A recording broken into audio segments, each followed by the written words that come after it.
Good afternoon, everybody. Welcome to the Thirsty Thursday edition of The Rundown, episode 101. I am your host, Craig DeLuz, bringing to you from the left coast 2A News with conservative views. And as we all know, I do not do this program by myself. 101, patch on my shoulder. Hey, welcome to the Rundown, the Thirsty Thursday edition. My name is Mike Wazowski. I am the co-host coming to you from the East Coast.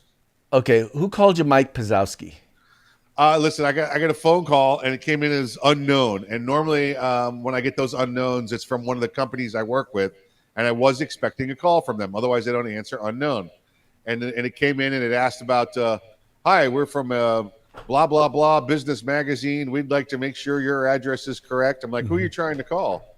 And they said, Mike P. Were. And I said, hey, I don't know any Mike Wazowski, and I don't have that magazine, so you got a wrong number. So that's pretty much my default.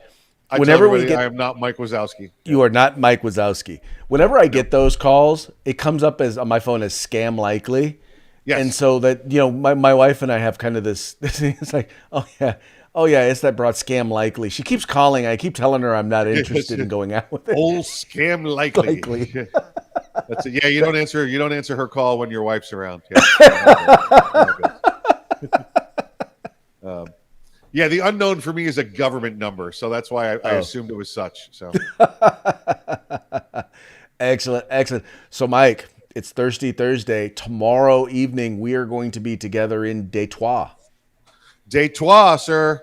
We will be together in the good city out there in Detroit, getting ready to help Mr. Ector from Legally Armed in Detroit teach 4,000 women some firearm safety classes with actual shooting involved. So yes, exactly. This is not just it's literally going to be, and you guys have to see it's so systematic the way in which they do it, and they get them in, they get them through, they get them out, and still they provide some quality initial instruction. It's phenomenal. Anyway, it's going to be a lot of fun. I'm going to be there. I'm going to be doing some interviews, talking with some folks, hopefully some folks who have been there before and came back, kind of get a follow-up on, what they thought of, now where they are in their experience with firearms, but also some first-timers and see what brought them out. Yeah, and you listened, we saw a lot there. Was a lot of women were coming in groups, whether it was groups of 2, groups of 10. They all got together and decided this is something they wanted to do. And that's not something you see with guys, but the women that we saw out there were definitely teaming up and coming together. Yes. Oh yeah. No, it like I said, overall, the entire thing was just a phenomenal experience. Yeah. Definitely looking forward to going back, and also looking forward to seeing, so many of our friends who are coming together from across the country. Yes. To be able to volunteer to train. Some of them aren't even trainers. They're just going to be there to kind of help organize and do stuff. Anyway, it's a great way. It's a great opportunity to see the gun community come together, and politics aside, all that, and just help people and give people an opportunity to experience the joy of shooting. Listen, it's the first time we've had the opportunity to get together in 6 months. So. It's going to happen. It's going to be great. If you're in the Detroit area, and you want to come hang out with us either at the shooting event or afterwards, just go to the Rundown, send us a message. Go to Arms Room Radio, send us a message. Go to 2A News and send us a message. We'll let you know where we are. It'll be great to throw a few back with you. Yes, we will. We would love to hang out with you guys if you guys want to come on out. Guys or gals, come on out, hang out. Join us. We won't have as much bourbon as is in the bourbon room, but I'm sure we'll have enough. I mean, come on. I mean, you can't have as much bourbon as this if you're in a liquor store. I mean, I got the bourbon here. Yeah, well, I'll just put it to you this way. Your expectations of a liquor store and mine are a little bit different then. Listen, I'll say this. The bourbon room has become something that, we started with a couple of bottles of bourbon that we had, and we called it the bourbon room. And it was really based after one of the places we held a lot of meetings out in Las Vegas at SHOT Show. Mm-hmm. And now it's become known that I have the bourbon room. So I get 2-3 bottles of bourbon a week people are sending me. And we got to find homes for them. You should see the shelves here on the side of me, let alone behind me. So Dude, look, you've seen my mini collection. I mean, Yes. It's nothing compared to yours. But Yeah, well, if you it's have some genetics, stray it's smaller, bottles yeah. that need a home, Yeah. I've got, not only do I have shelves, but I have room for more. I would, but I would gladly mail you some alcohol, Craig, but I'd have to send it to the California Division of Alcohol first for them to tax it and test it before they sent it to you. It has to go to a licensed distributor in California. I can't mail it directly to you. I'd be helping you break the law. I did not know that. Well, now Yeah. that I know, we'll have to make sure to exchange some of that in Detroit. There we go. There we go. Take trois. You could take it back through the duty free. Duty free. He said duty. Duty. Fire. He said duty. Fire. Okay, let's get on to the news today. All right, folks, everyone is still talking about Afghanistan, or the debacle that is Afghanistan. And the interesting part about it, the only thing that has been more newsworthy than just how poorly the exit from Afghanistan has been the president's response, President Biden's response to criticisms of how it was handled. And there was an interview that he did with George Stephanopoulos on ABC News. And Mike, I got to tell you, it was beyond scary just how defiant he was. And let me show you a small clip of it, just to give you an idea of how out of touch with reality the president is when it comes to this particular situation. We've all seen the pictures. We've seen those hundreds of people packed into a C-17. We've seen Afghans falling. That was 4 days ago, 5 days ago. What did you think when you first saw those pictures? What I thought was we have to gain control of this. We have to move this more quickly. We have to move in a way in which we can take control of that airport. And we did. So you don't think this could have been handled, this actually could have been handled better in any way? No mistakes? No, I don't think it could have been handled in a way that we're going to go back in hindsight and look, but the idea that somehow there's a way to have gotten out without chaos.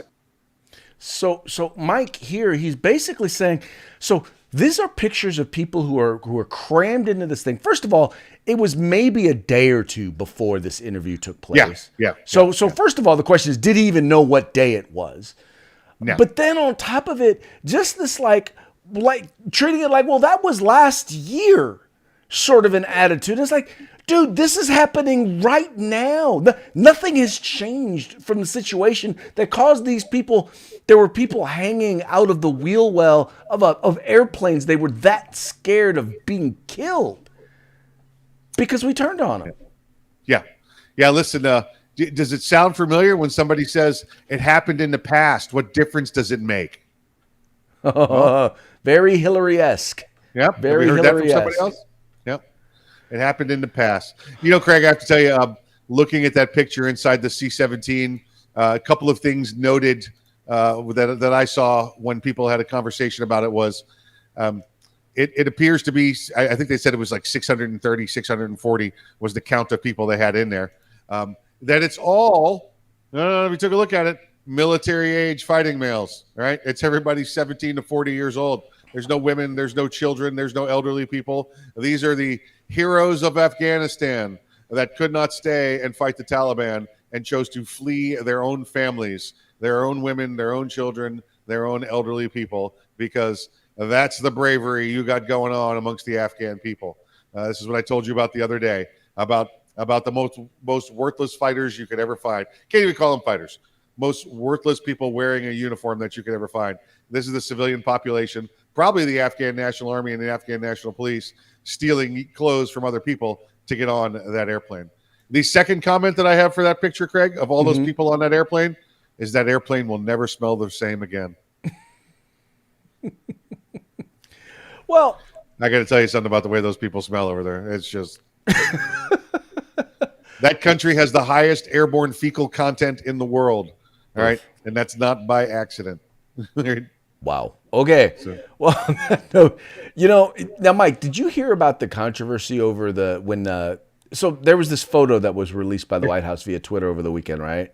So here's the image right here, right? Yep. And so first of all, I don't know what made them think that this was a good idea to have the president sitting there looking confused in a room all by himself, looking like he's watching CNN. Yeah. I don't know what made them think that this was a good idea, but that's not the controversy. The controversy was, how are the clocks actually wrong in the there? He's supposedly in his briefing room where he's supposed to be sitting, having a conversation, listening to and learning about what is going on, and they don't even have the times right. If you notice, there's a 3-hour difference there between Moscow and London, and now, mind you, now there is a 3-hour time difference, but Moscow doesn't observe the daylight savings time. They don't change their clocks, but London does, and so there actually should not be. I forget if it's supposed to be more or less, but the clocks were actually wrong in the briefing room where the president is learning about what is going on at the time. And you would think that if the clocks are going to be right anywhere, they ought to be right around the president, right? London is GMT +1, Moscow's GMT +3, and Afghanistan, Kabul is GMT +4.5. So I bet listen, he's clearly got the times wrong there. There should be 3 hours difference between Moscow and London, but Kabul is one of those countries, one of those very, very strange countries that is on the half-hour mark. They've decided they're going to be half-hour distance. Different than everybody else, so they're 4.5 different than GMT plus GMT. So that's probably got him even more bewildered. That one's up there probably correctly, and he's trying to figure out how could it be 30 minutes difference in a different time zone. So once again, I don't think to me it's not a huge deal, but it is symptomatic. It absolutely is. It's attention to detail. Well, you're in the damn situation room there, and you don't know what time it is. No, I know. Okay, I hear you. But the point that I'm making is that this is just this is just one example of just how out of touch and how not together this administration is, especially when it comes to foreign policy.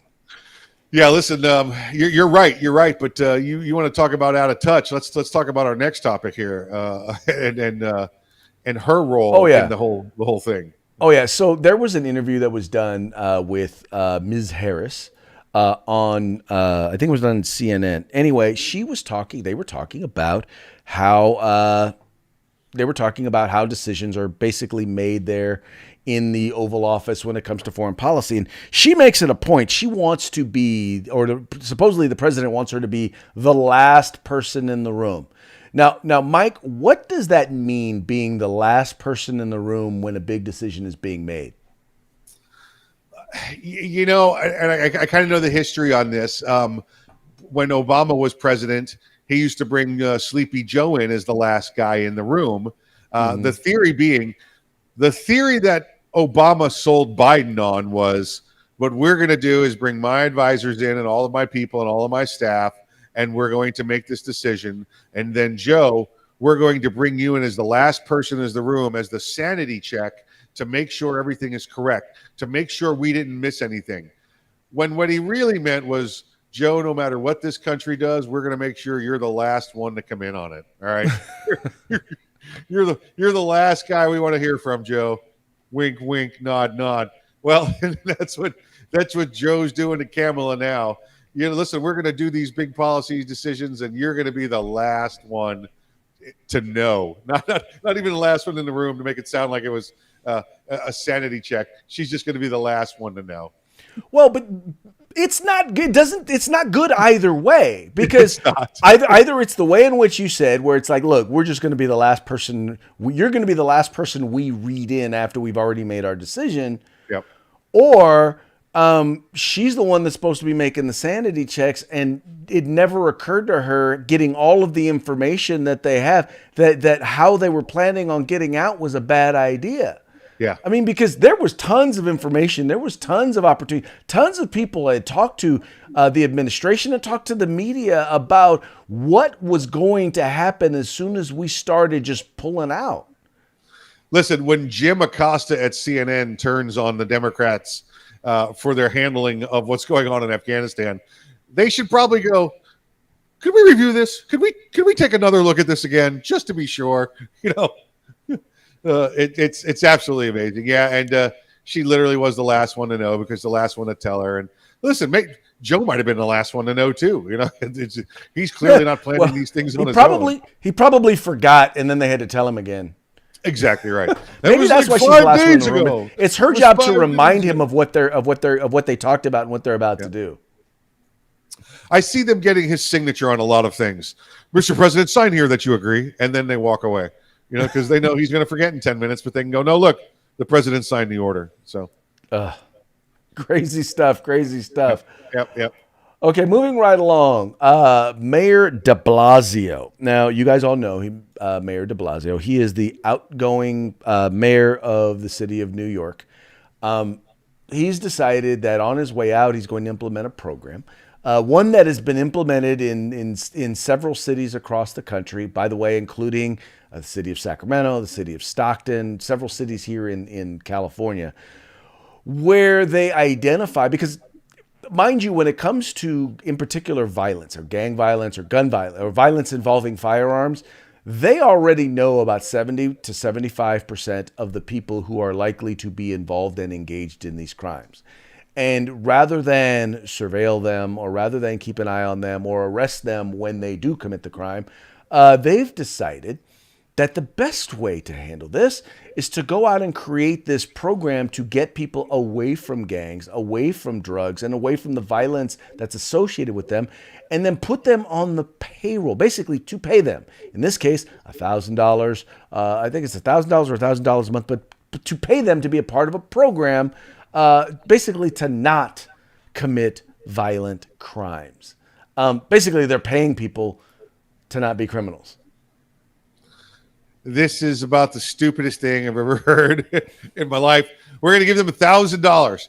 $1,000, Craig. This is like saying, I don't know, who's the biggest movie star out there? Tom Cruise, right?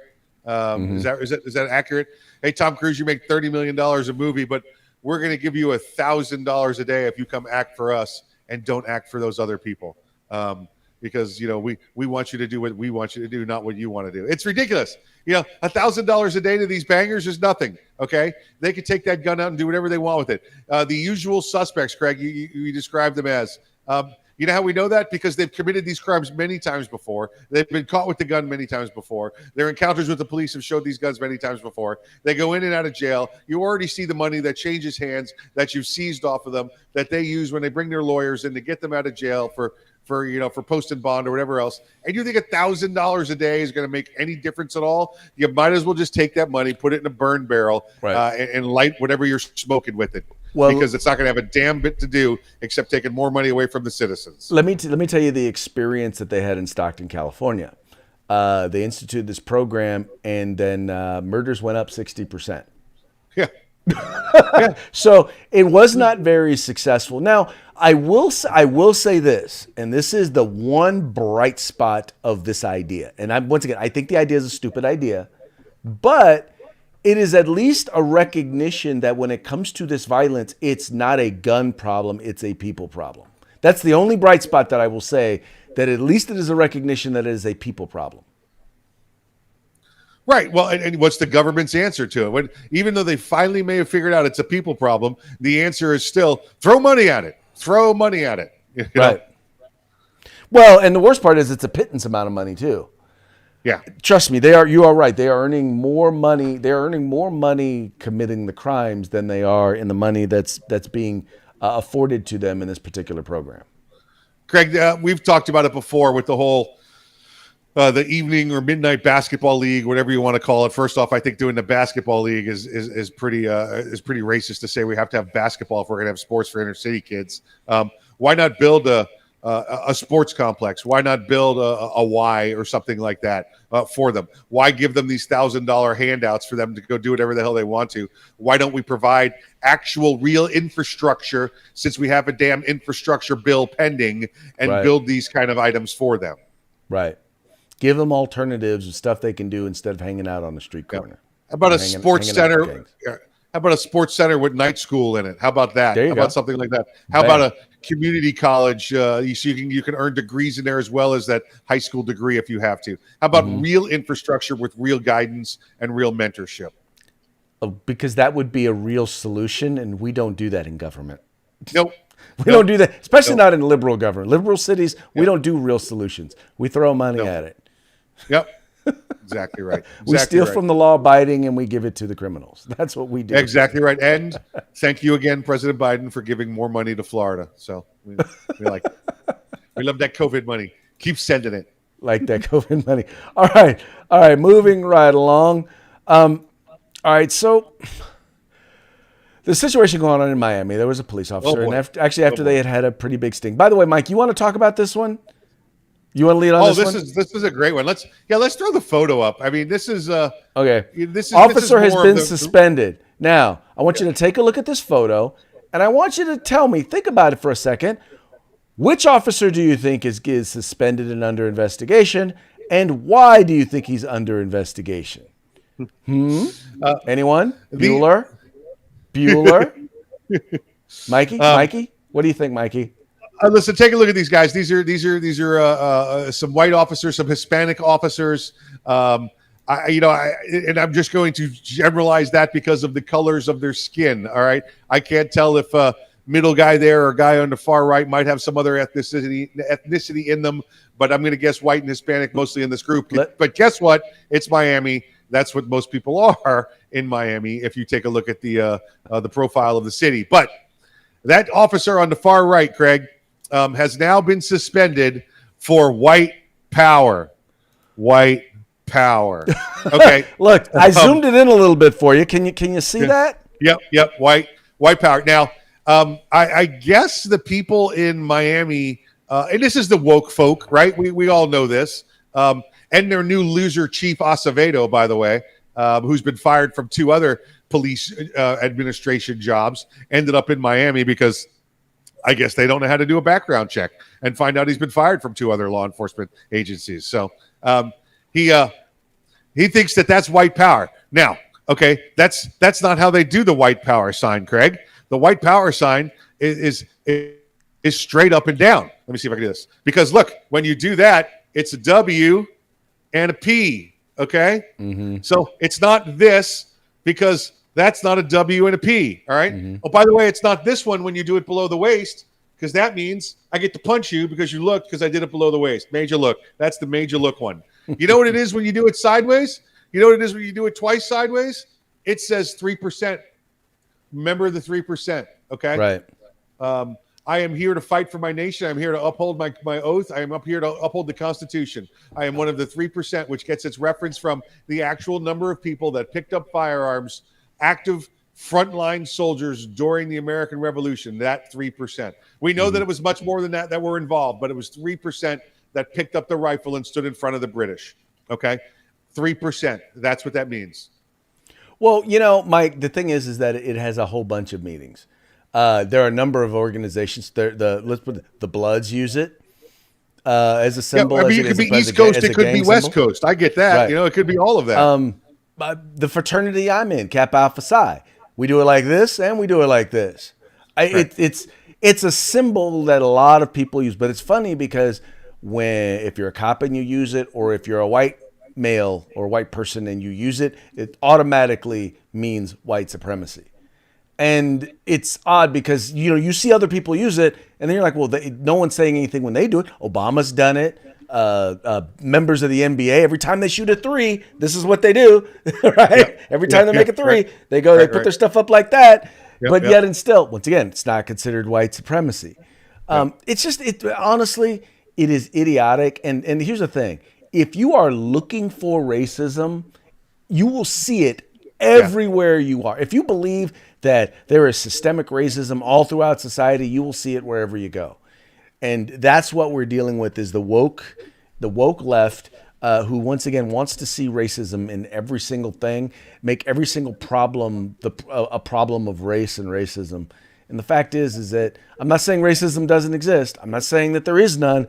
I'm just saying that it's not the boogeyman behind every corner. This is ridiculous. There's a guy, listen, they just took how many guns off the street down there during this raid, how much drugs off the street down there, making this city safer. And I bet you looking at those pictures, Craig, and I'm not trying to profile, but that officer's name probably ends with an A or a Z. He's as white as you are. He's Hispanic, probably from 3 generations back living in Miami, you know? Exactly. And all of a sudden, because he's proud of to be a constitutional, or maybe he's a Kappa Psi, like you said, Right. they're gonna assume that it's white power. You could have assumed that he was a member of BLM and it would have been just as believable. All right. Because all we're doing is profiling on a damn picture. All right. Right. You just and now he is under he's suspended and he's under investigation for stupidity. So which means the streets down there are less safe. Right. You got a cop that's aggressive out there enforcing the law, even in the day like today, where you could lose your life or your freedom at any moment. This guy's still out there enforcing the law, and because you can't take 3 minutes. You know what you do in law enforcement? You get all the facts before you make your decision, right? Not the chief, evidently. Nope. There's a picture of him holding fingers sideways. Going to suspend him. Don't care what the rest of the story is. Going to suspend him now. Yep. That's pretty much the it's pretty much the modus operandi. That's Chief Art Acevedo by there down the way. So Art Acevedo. That's just call his him name. Ass. Just call him Chief Ass. Chief Art Acevedo. Yep. Fired in Texas, fired in California, ends up in Miami because Miami can't do a damn background check when they're looking for new candidates for police chiefs. There you go. Florida man exemplified. Yep. Okay, moving right along. Okay, so once again, we're going to have another story about wokeness. So there's this announcer, baseball announcer. He's the Tigers announcer. Guy came up to bat. He was Japanese. And they were asked, well, how do you... I forgot what the question was asked, but he's like... He responded by saying, very, very carefully. Only he said it in a mocking Asian accent. And let's throw this out there too. The announcer is not just some announcer. This is former retired Major League Baseball pitcher Jack Morris, who has 254 victories as a pitcher. He is a member of the Hall of Fame of baseball, the most exclusive organization in the world. And he's a member of the Baseball Hall of Fame. He's now an announcer. He's been an announcer for 10 years or so, announcer for the Detroit Tigers, where he played, right? So they're playing against Ohtani, Shoni Ohtani, who is he's a Japanese phenom. This guy can hit, this guy can pitch. He plays for the Los Angeles Angels at Anaheim of California. And they brought him up and they said, what do you do in this situation against him? How do you pitch him? And Jack said, very, very carefully, like that. Listen, I listened to it and I thought he was doing Elmer Fudd, but then I guess I realized it was a bad Asian accent. And that was it. Listen, I guess later on in the broadcast, they brought it to his attention. He was like, hey, listen, the guy's a superstar, and we've said that multiple times here, and what an incredible player he is. I'm sorry if I made fun of his accent. We apologize. And boom, but that's not enough. He's off the air. They took one of the all-time greats of baseball, who's talking about a current player, off the air because he made a funny voice. Well, and the funny part is he's praising him as he does, as exactly he's right. doing this. Yeah, here's the thing, man. In this day and age, is it advisable that you do something like that? No.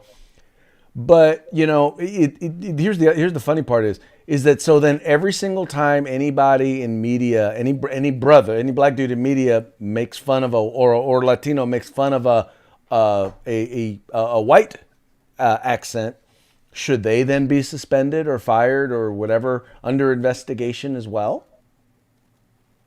Yeah, right. I mean, and that's what we're talking about here, right? We know it's a double standard. Right. We know it only applies when it's whites talking about someone else, not when it's the reverse. Right. Well, and that's the sort of division that the wokeness is causing. It's like, okay, what it's doing is creating a specific racism that is allowable, and that is racism against white people. It's okay to say whatever the heck you want about white people, to trash them, to give them a hard time or whatever, to make fun of them, but not anyone else, right? Nobody else, everyone else gets a pass. Even if the statements that you are making are 100% accurate, you will be called out and you will be called a racist and you will be drummed out of society. Yeah. Yeah, this is just more woke nonsense. This is from the media there. This was from the television network that airs the games. This didn't have anything to do with baseball, didn't have anything to do with the teams. I'm sure if once Ohtani gets wind of this, he's going to reach out because he's an honorable, very distinguished young man playing baseball. It's crazy how mature he is at his young age, and being international, and then also being over here not speaking the language for the most part. It's amazing. What a great guy he is. He will probably reach out to Jack Morris and try and make this right with him, and probably make fun of Jack Morris's name somehow. I don't know. Just probably. Hopefully so. Yeah, I hope he does. I hope he does because once again, it's almost to the point. Like I look at society nowadays, man. I'm like, I don't know how comedians are gonna make it nowadays because you can't make fun of anything without being accused of being racist, being sexist, being homophobic, being genderphobic. There's absolutely nothing that you can make fun of nowadays. And that's what, for example, what comedians, that's what comedy is. It's taking what is and exaggerating it.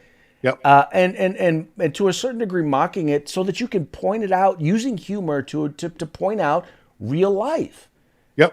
And if you can't do that, then I'm sorry, if we can't laugh, then what the hell is life worth living for? Bourbon. Bourbon. Yeah, but bourbon will lead you to do and say some of those things that will probably get you in trouble. You've got to enjoy life, and if you don't have humor, it's a miserable life. And by the way, if you can't laugh at yourself, then you got a problem. I'm like this. I don't need it. You can make fun of me all you want. I just have one demand. It's got to be funny. It's got to be funny. That's all I ask is that it is funny. Because otherwise, it's just mean. That's right. Now, Craig, sometimes it's funny. You just don't get it. The rest of us are laughing. We just want you to catch up. So. Yeah, no. If I don't get it, it's clearly not funny. All right, we'll leave it there. We'll put it to the test this weekend. We will definitely put it to the test this weekend. In honor of Afghanistan and one of their number one products produced there, we're going to go to our parting shot. And this was one that we were supposed to actually do yesterday. I couldn't find it on my computer so I pulled up the wrong one. But it works today too. It definitely works today because we did talk about Afghanistan. Yep. And here we go. So we got this guy. Are you sure the vaccines are safe? I have no idea. This is heroin. Listen, when we were in Afghanistan, their number one cash crop was opium. And I've got pictures just standing in giant fields of opium over there, or outside the fields. You don't want to stand in it. But, all this opium that was going on. And in our great design, we decided that the way to help the Afghanis make money and get rid of their opium crops that they were selling illicitly around the world was to get rid of it and replace it with corn. Good old-fashioned desert Afghani corn, because what the world needs, Craig, is Afghan corn. Forgive me. It's funny. I saw the heroin. I'm like, dude, I don't do illicit drugs. So to me, heroin, opium, crack, it's all the same thing. Yep. Drogas. It's all the same thing. So, folks, hey. So, as you know, as we talked about, we're gonna be in Detroit, in Detroit, starting tomorrow. So, we're both gonna be traveling during our normal program time tomorrow. But what we will be doing is we will be doing some programs from Detroit on Saturday and Sunday. So, what we're going to do is instead of having Feedback Friday on Friday, as has been the tradition when we're not able to do a program on Friday, we'll be doing Feedback Friday on Saturday. So, encourage you guys to tune in. Once again, all of the programs are live. I want to encourage you guys to tune in. If you have any questions, we're going to be having interviews from both people who are being trained, from trainers, from personalities, from organizations all across the country. So it's going to be a lot of fun, and we hope that you guys will tune in with us over the weekend. And Mikey, for the Feedback Friday edition on Saturday, want to remind the folks what they have an opportunity to win? Sure. And what time will this be on Feedback Saturday? Oh, we don't have a time yet. We got to get there. We got to get set up, and it's probably going to be. We're going to at least shoot for the same time. At least one episode will. The Feedback Friday edition will aim for the same time that we normally do it, which is going to be 3 p.m. Eastern time, noon Pacific. So the Feedback Friday edition will be at that time, but we'll probably be off and on doing live stuff throughout the day. I think we might have to check the times. I think we have something else we're already doing from 3 to 5. Arms Room Radio. That's right. Oh, dang, that's on Saturday. Arr. Might be Feedback Sunday. Do you want to do it? Do you want to do it on Sunday? I think it might be Feedback Sunday. Yeah. Feedback Sunday. Okay. Yeah, we go. I like that. Feedback Sunday. My apologies, sir. See, this is how you guys know this stuff is live, because we're figuring it out as we go. Well, and I know what's going on in your head because you're thinking different times. Your brain's 3 hours different than mine. Right. So when you're saying 3 p.m., it doesn't matter. Well, that's different. That's not the East Coast 3 p.m. That's the West Coast 3 p.m. So it's no big deal. You look like Biden looking at the wall inside the conference room there, checking out the clocks. Hold the 2. What time is it? Why is it so cold in here? But why is Afghanistan 30 minutes different? I don't know. Can somebody turn up the heat? You got a sweater? Make me some tea. Make me a cup of tea. Put some lemon in it. Yep. All right. So what is it they're going to have a chance to win, Mikey? We're going to go with another barrel. We got another barrel for nice. From our good friends at Grid Defense. Excellent. You guys are going to want that. You guys are definitely going to want that. And all right, folks. That's going to be it. Let me know. He's got his raspberry beret from our 99th episode. I'm keeping the little red Corvette though. I've been playing with it the whole show. For our 199th, your little red Corvette. That's my little red Corvette. I'm keeping that one. All right, folks. Well, that's going to be it for this edition of the Rundown. Thank you so much for tuning in. We will be back with you on Saturday and on Sunday. So remember to tune in. Remember to tell your friends about the Rundown, the place to go to talk about 2A news and with conservative views. Like, share, subscribe. Epstein didn't kill himself.